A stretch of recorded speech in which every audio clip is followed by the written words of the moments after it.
Damos inicio a la audiencia de este jueves en el Tribunal de la Tarde y qué placer, oportunidad de conversar, sobre todo en materia económica, a propósito del discurso del presidente Abinader con el distinguido Antonio Siriaco, economista, y como siempre, gracias por la distinción de acudir a nuestro llamado en este espacio. Bueno, siempre es un placer estar con usted en el Tribunal de la Tarde. Siempre me distinguen con su invitación y eso es recíproco para ustedes. Bueno, de entrada, profesor, el presidente Abinader ha calificado su gestión de 4 años en materia económica como un ejemplo de éxito, citando algunos capítulos que parten desde el crecimiento económico, desde las rentas per cápita, elogios de organismos internacionales. En sentido general, ¿cómo pues usted califica esta pasada locución del expresidente Abinader en materia económica? Mira, yo creo que hay que partir del hecho de que todos los presidentes que hacen rendición de cuentas, obviamente siempre lo hacen con ese optimismo. Eso es algo muy normal. Lo hizo el presidente Danilo Medina, lo hizo el pasado presidente Leonel Fernández, y en este caso el presidente Luis Abinader también, lleno de optimismo, hace una presentación de los logros, incluso no solamente del año 2023, sino también de todo el periodo a partir del 2020. Ahora, yo creo que hay que ir matizando una serie de informaciones en términos económicos. Por ejemplo, el crecimiento de la economía. El presidente dice que la economía creció durante los últimos 4 años, prácticamente 3 años y algo, 6.3, es decir, desde el 2020, 2021 hasta el 2023. Tú puedes decir, bueno, el 2021 fue un crecimiento atípico, fue 12.3, se compara con el año anterior, que es un año muy malo, puede haber un efecto rebote. Entonces, te toma el dato 12.3, 4.6 y 2.4 y te da un promedio de 6.3. Eso hay que matizarlo porque si tú dices, bueno, como el 2021, aunque la economía creció eso, pero como se está comparando con un año anterior, vamos a compararlo entonces con el año 2019. La economía creció entonces en el 2021 4.7. Aún así, el crecimiento de los últimos 3 años, tomando esos dos datos, no es malo, es casi un 4%. Entonces yo creo que hay que hacer esa matización, porque siempre dicen, bueno, que tú estás comparando el 2021 con el 2020. Pero aún así hay que decir lo siguiente, que a pesar de todo la economía creció cercano al 4%. Eso es una matización. También hay otro elemento que yo creo que me llamó mucho la atención y es el tema de la deuda pública.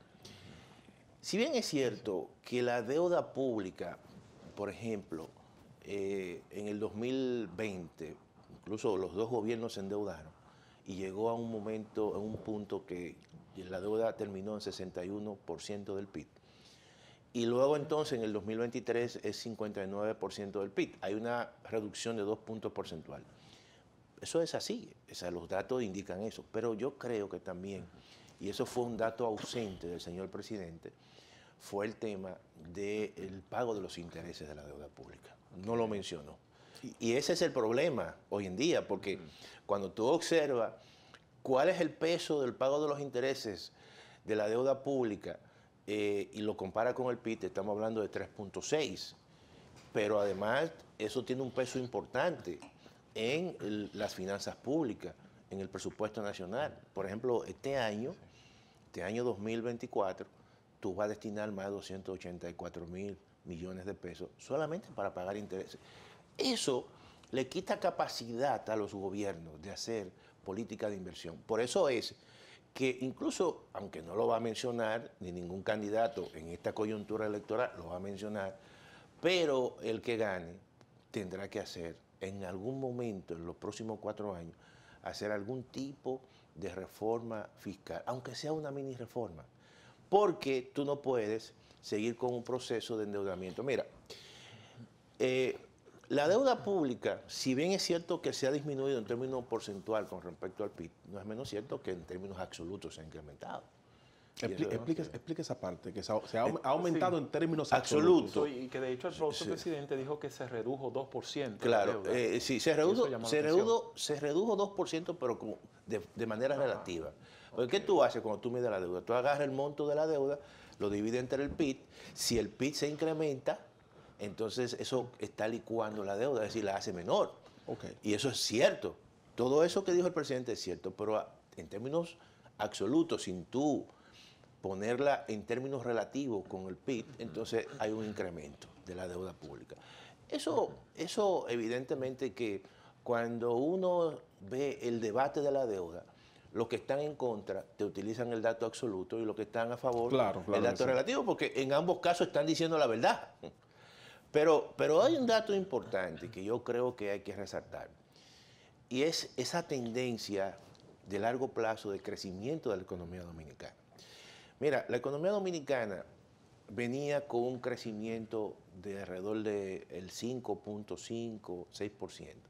Viene el COVID claro, generó un impacto fuerte y el Producto Interno Bruto en la República Dominicana cayó a 78 mil millones de dólares. Que son a los que el presidente se refiere y luego se recupera la economía. Ahí es que el presidente dice, es que se ha recuperado la economía. Sí, porque el PIB se incrementó y hoy en día está, en términos en dólares, en 120 mil millones. 120 mil millones. Y eso trae como consecuencia que el PIB per cápita por persona, es decir, el PIB per cápita es aquel que si el Banco Central tomara la decisión de darnos a nosotros cada uno el PIB, a cada uno nos tocaría ¿Cuánto nos toca? 11 mil dólares por persona. Mientras en el 2019 eran 8 mil, ahora son 11 mil dólares. Okay. 3 mil dólares más por persona. Porque se ha ensanchado la torta. Pero hay que decir lo siguiente, que eso es un proceso que viene de lejos. Porque algunas veces uno tiene que, y por eso uno tiene que matizar las cosas, la capacidad de mejoría que ha tenido la economía dominicana y la población dominicana, eso hay que decirlo, aquí hay más clases medias, pero no es un proceso de un año, ni de 2 años, es un proceso que se ha venido acumulando. Y entonces, hoy en día, claramente el presidente toma esa información, no se puede decir que estos 3 años han sido años extremadamente como una catástrofe, no, han sido años donde ha sido matizado la economía por choques internacionales.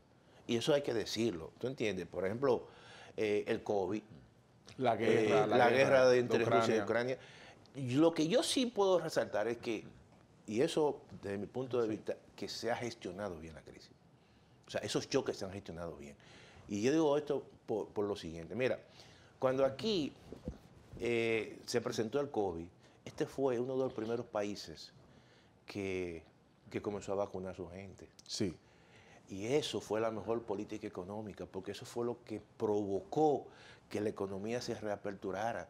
Eso provocó que muchos sectores comenzaran a despuntar y a crecer, que no ocurrió en otros países.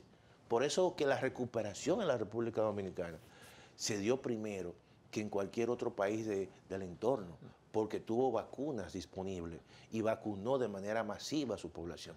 Eso es una buena gestión de una crisis. Y yo creo que eso se reconoce.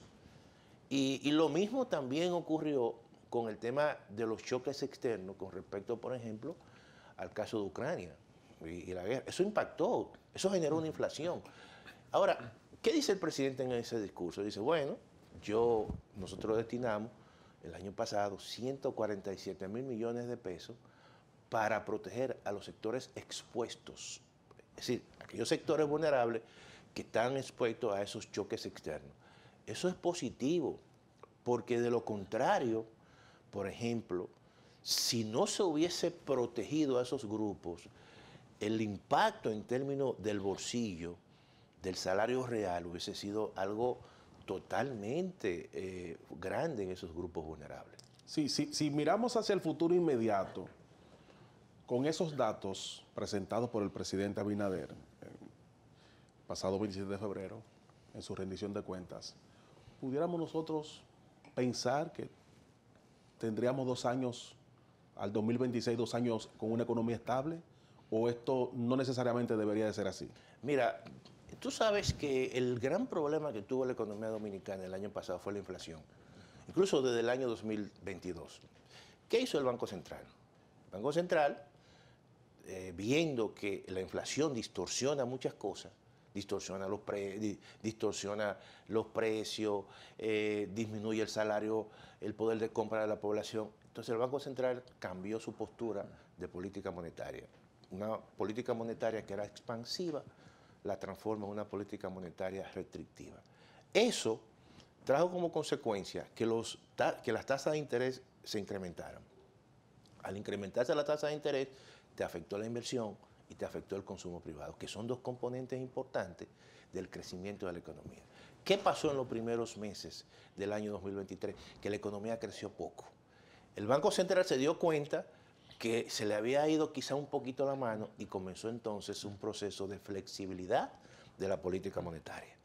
Y eso acompañado de estímulos que comenzó con un sector que había sido muy impactado, que fue el sector de la construcción, y en el año en febrero del 2023, comenzó a otorgar los primeros estímulos, 21.400 millones de pesos al sector de la construcción. Después, 60.000 millones de pesos a otros sectores. Luego, 90.000 millones de pesos. ¿Qué ocurrió? Que esos estímulos, cuando comienzan a reaccionar los sectores productivos, es en el mes de septiembre. Por eso es que la economía en el mes de septiembre del año 2023 crece 3.6, perdón. Después crece en octubre 3.2, después en noviembre crece 4.2 y después en diciembre crece 4.7. Y ahora en enero, que fue un dato que dio el presidente de la República, que no había publicado el Banco Central y que lo publicó prácticamente en el día de hoy, la economía crece 4.7. ¿Qué significa eso? Que hay un cambio otra vez en el ciclo económico y la tendencia a que la economía pueda seguir creciendo cercano a su crecimiento potencial ya se inició. Si esa tendencia sigue este año, significa que la economía este año, si el entorno internacional no se altera, porque todos sabemos que lo que está predominando hoy en día es la incertidumbre, pero si se comporta un entorno como se ha iniciado este año, posiblemente la economía dominicana termine creciendo cercano o por encima del 5%. Tomando en cuenta que en la próxima gestión tiene que haber o producirse una reforma fiscal, uno se pregunta por dónde el Estado dominicano puede recibir más ingresos, tomando en cuenta de que se ha insistido mucho que somos informales y más aún que sigue creciendo la informalidad. Mira, tú sabes que yo creo que lo primero que hay que hacer es que cuando se haga una reforma fiscal sea en tiempos de una economía que esté creciendo. Porque los costos, cuando tú haces reforma fiscal en tiempos donde hay cierto nivel de rezago económico, que tú le preguntas a la gente, mira, los empleos tan difíciles, que tú le preguntas a las empresas que no están vendiendo, no es el mejor momento. Hay que buscar un momento donde prácticamente la economía, la gente sienta que está mejorando sus ingresos. Voy a poner un ejemplo para que la gente entienda muy bien. En diciembre todos nosotros nos dan un doble sueldo, hasta nos dan un sueldo 14 y dan bonificaciones. Todos estamos siempre dispuestos a darle algo a alguien y uno no lo siente tanto. Así pasa generalmente cuando tú estás en una situación y el gobierno te dice, mira, te vamos a poner impuestos y tú vas a pagar un poquito más. Tú dices, bueno, la economía está creciendo, mis ventas se están incrementando y yo puedo sacrificarme. Ese es el mejor momento. Ahora, como tú has dicho, aquí hay un sector que es informal. Hay un sector que no paga impuestos sobre la renta, claro, por diferentes razones, pero sí paga impuestos indirectos. Entonces yo lo que creo es que lo primero que hay que hacer es revisar aquellas áreas donde el Estado dominicano pueda inmediatamente recibir ingresos. Por ejemplo, hay que revisar las exenciones fiscales. Eso es un elemento que hay que revisar, no eliminarla, reducirlas, sino porque ahí la mitad de las exenciones es ITEVI, a los alimentos. ¿Y a cuánto ascienden? ¿Podemos hablar de números? ¿A cuánto ascienden esas exenciones fiscales? 350.000 millones de pesos. ¿Anual? Al año. Eso prácticamente. Son muchos. No, eso es el déficit. Ese es el déficit. Sí, sí, sí. Ese es el déficit. Mira, el déficit de la finanza pública es un 3%. Y el impacto que tienen las exenciones es 3.5%. Es decir, que si de repente el gobierno decide eliminar las exenciones, ya hizo una reforma fiscal. Ya la hizo. Ahora, ¿qué implica eso? Que las medicinas van a pagar, que los alimentos van a pagar, que el sueldo 13 va a pagar. Entonces, todo eso representa casi el 50%. Entonces tú dices, bueno, ¿cuáles son aquellos sectores que son maduros y pueden pagar? Bueno, yo creo que el turismo ya es maduro. ¿Qué hace el turismo recibiendo algún tipo de exención? Incluso en términos de activos inmobiliarios que reciben exenciones. No pagan, por ejemplo, el impuesto al IPI, una serie de impuestos que son impuestos realmente progresivos. Por poner un ejemplo, y tú vas revisando uno por uno. Y entonces tú dices, bueno, de aquí yo puedo sacar un 1%. Estamos hablando, yo puedo liberar 60.000 millones de pesos. ¿Ah? Y entonces se va disminuyendo el déficit. El sector eléctrico. ¿Tú sabes cuánto el gobierno le transfiere al sector eléctrico? El año pasado fue alrededor de 1.200 millones de dólares. Transferencia al sector eléctrico. Entonces tú tienes que, esas transferencias, esos subsidios, ver qué está ocurriendo, por ejemplo, con las sedes. ¿Por qué hay un tema de que lo que facturan prácticamente no lo cobran? Claro, tú dices, ahí hay un elemento también que tiene que ver con grupos vulnerables que de una forma u otra no pagan energía eléctrica, o grupos económicos importantes que hay elementos de fraude, por poner un ejemplo. Todo eso hay que revisarlo y ver exactamente qué puede sacar el gobierno de cada uno de esos elementos. Y finalmente hay algo que teóricamente se escucha hasta bonito, que es reducir los impuestos y ampliar la base. ¿Materialmente eso es posible? Bueno, mira, yo creo que eso, hay muchas formas de tú enfocar. Por ejemplo, si tú asumes el caso de Irlanda. Por ejemplo, Irlanda se ha convertido en 10 años, tiene el PIB per cápita quizás de lo más alto que tiene Europa. ¿Pero qué hizo Irlanda? Que redujo las tasas de impuestos corporativos. Entonces, las grandes empresas tecnológicas lo que hacen es que han cambiado residencia a Irlanda. Okay. Eso ha traído como, fíjate, una reducción de impuestos, de impuestos corporativos. Eso ha traído empresas tecnológicas, y eso ha generado una cantidad grandísima de empleo allí. Y eso es una forma, incluso aquí hay economistas que plantean eso. Otros plantean, decir, mira, hay que hacer un sistema tributario dominicano más progresivo, es decir, que el que más tenga, más pague. Todo eso hay que analizarlo en el contexto que vive la República Dominicana y pensar también el tamaño del Estado que nosotros queremos, el Estado que queremos, si es un Estado que va a ser regulador, si es un Estado que va a enfocarse en mejorar los servicios, si necesita más plata, todo eso hay que analizarlo en ese aspecto. Entonces yo creo que hay muchas formas y muchos caminos para tú hacer una reforma importante. Eso que plantean, que reducen tasas y aumentar base, bueno, hay que ver, y hay que ver los impactos, porque aumentar la base y bajar tasas, eso significa también que tú puedes establecer los impuestos, por ejemplo, ampliar la base del ITEVI, bajar el ITEVI y poner el ITEVI, por ejemplo, a las comidas. Ojo con eso, porque eso en los imaginarios de la gente después, eso queda en ese aspecto. Bueno, agradecer la presencia de Ciriaco Cruz, como siempre, un amigo nuestro que siempre acude al llamado de este espacio del Tribunal de la Tarde. Gracias. Gracias a ustedes, Vianel y Julio, siempre cuenten conmigo.